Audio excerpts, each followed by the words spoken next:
beyond the boundaries of reality, where imagination weaves dreams into existence. Welcome to Storylight. For centuries, the Emberwood Forest had been a place of legend. The trees that grew there were said to be as old as the world itself, their bark glowing with an otherworldly light. It was a place that the people of the nearby village both revered and feared, for the forest was home to the ancient spirits that governed the land. And at the heart of the forest stood a tower, its black stone walls rising high above the treetops. It was said to be the lair of the Ember Queen, an immortal being who wielded the power of fire itself. No one had dared enter the Emberwood for generations, except for the few who sought to make a bargain with the Ember Queen. But every attempt to enter had ended in failure. The villagers spoke of the price of such a bargain. A soul was required, and those who entered the forest often never returned. Yet, there was one who dared challenge the legends. The youngest son of the village blacksmith, Aidan. Aidan had grown up hearing tales of the Ember Queen's power, of the treasures hidden deep within the forest, and the secrets that could be uncovered in her dark tower. His father, a man of great skill but little ambition, often warned him against venturing into the woods. But Aidan's heart burned with a desire to prove himself, to find the truth behind the ancient tales. One fateful evening, when the moon was full and the air was thick with the scent of pine, Aidan made the decision to leave the village behind and seek the Ember Queen's tower. The journey through the Emberwood was treacherous. The trees seemed to shift with each step, their branches stretching out to block his path. The deeper Aidan ventured into the forest, the more he could feel the presence of something ancient and powerful watching him from the shadows. Strange whispers echoed in the wind, and flickers of fire danced in the distance. But he pressed on, determined to find the tower. Finally, after what felt like days of travel, Aidan arrived at the base of the tower. It was even more imposing up close, its black stone walls pulsating with an eerie glow. At the entrance stood a set of massive iron doors, adorned with symbols of fire and ash.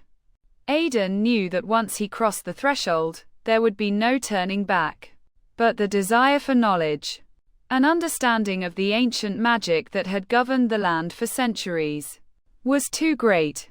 Inside the tower, the air was thick with heat. The walls were lined with ancient scrolls and relics, some of which seemed to shimmer with a faint light. At the center of the tower stood the Ember Queen herself, her figure a silhouette against a roaring fire that seemed to burn without end. Her eyes were as bright as the flames, and her voice, when it spoke, echoed like the crackling of 1,000 fires. "You have come to bargain, child," she said, her gaze piercing through Aidan's soul. "You seek the power of the flames, but you must know the price." Aidan, his heart racing, stepped forward. "I seek only to learn," he said. "Not power, but knowledge. What is it that binds the forest, the magic, to you?" Quote.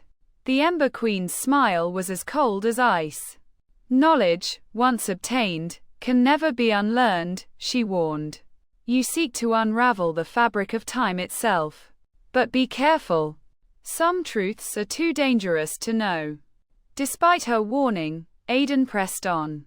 "What is the secret of the fire? What is the purpose of this magic?" Quote. The Ember Queen's eyes narrowed, and for a moment, the flames seemed to grow higher, hotter. "The fire is not just power. It is life itself. It is the beginning and the end. The forest lives because of it. And so do I." She gestured to the fire, which flickered with an unnatural intensity. "And if you desire the truth, you must accept the flame within you. You must become one with the fire." With that, the flames surged forward, wrapping around Aidan's body, engulfing him in heat and light. He felt the power of the fire enter his veins, his soul. It was too much. He screamed as the flames burned into him, but he did not die. Instead, he felt a strange awakening, an understanding that transcended time itself. The fire was not just a force. It was consciousness, an ancient being that had shaped the world for eons. And now, it had taken him as its vessel. The Ember Queen stepped back, watching as Aidan transformed before her eyes. "What you sought, you have found," she said softly. "And now you will never leave the forest. You are the last ember." Aidan's final thoughts were of the village, of his family. But as the fire consumed him entirely, he realized he had become something else. He had become the guardian of the flame, an eternal part of the Emberwood's legacy. And the forest, though silent now, would continue to whisper its ancient secrets to those who dared seek the truth. The story ends here, but countless others await in the vast expanse of imagination. Subscribe to Storylight for more journeys into the unknown. See you on the next adventure.